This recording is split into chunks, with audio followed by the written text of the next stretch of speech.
Bien, alors c'est une réussite pour ce petit test, petite expérience, avec un petit générateur basse fréquence software.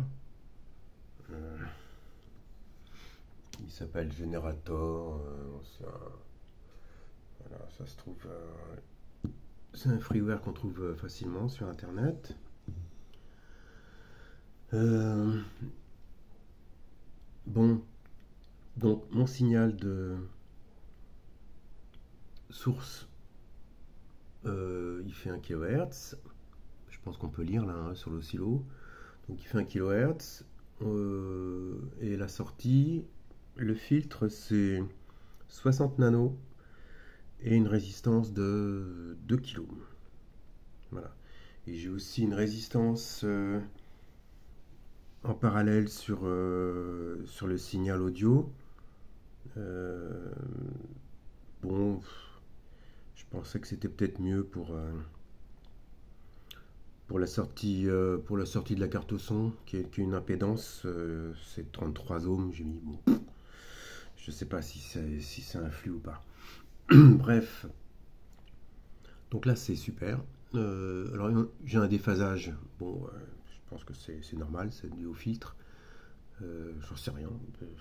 Pour l'instant, j'en suis vraiment à la pratique. Je verrai la théorie après, hein. C'est pas si compliqué que ça, mais pour l'instant, bon, les formules mathématiques et tout ça, je regarde pas. Bon, j'ai envie d'avoir un résultat visible sur mon oscillo. Là, on est sur 1 kHz, et donc c'est très facile à changer sur le software. Donc on voit déjà qu'à 1 kHz, mon filtre atténue déjà beaucoup le signal, hein. Donc là, je suis en pic-to-pic à 2 volts, quasiment 2 volts pour la source. En pic-to-pic, hein, je compte en pic-to-pic, c'est plus simple pour moi. Et donc, je suis à 4 fois moins presque pour le signal de sortie. Alors on est seulement à 1 kHz, hein. Alors, je vais descendre. Ouais, j'aurais dû mettre ça en capture d'écran en fait. Je le ferai demain. Je vais descendre à 50 Hz. Voilà. Donc là, il voit plus ma fréquence, c'est normal. Il faut que je change. Voilà. Donc là, on est presque en phase.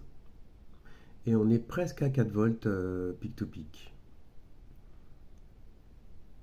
Non, je veux dire 2 volts, hein. C'est ce que je voulais dire tout à l'heure en fait. Je suis à 500. Je suis à 500 millivolts. Donc là, on est presque en phase. Alors, je sais pas pourquoi ça gigote comme ça. Bon, ça, c'est ce genre de truc pour l'instant. Je maîtrise pas trop. Donc là, on voit que j'ai aucune perte d'amplitude à 50 Hz. À 100 Hz, il y a un début de petite perte, hein, déjà. À 1 kHz, donc il faut que je change d'échelle.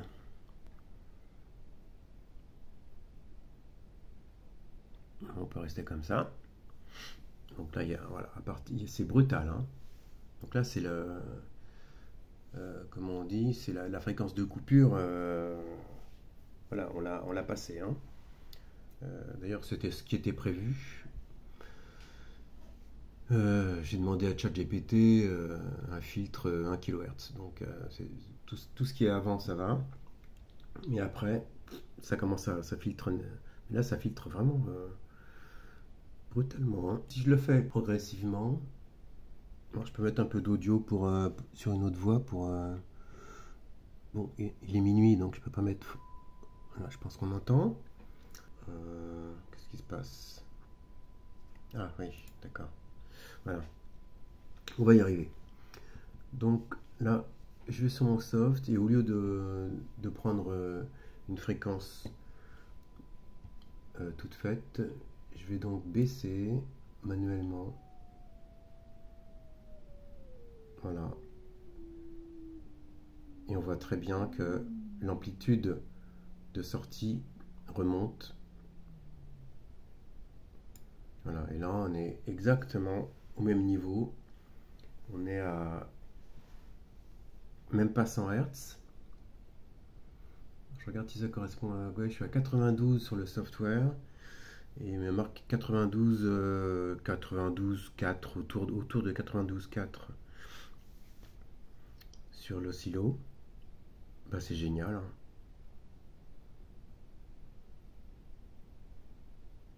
Mais c'est marrant parce il y a déjà, bon, il y a déjà une petite baisse, mais ça, je pense que ça n'a pas grand-chose à voir sur le filtre RC, enfin en tout cas le but du filtre RC. Donc voilà, bah, c'est cool. Là, je suis à presque 400 Hz.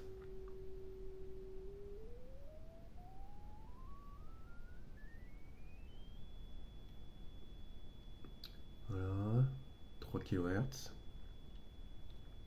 Il n'y a presque plus rien déjà, hein.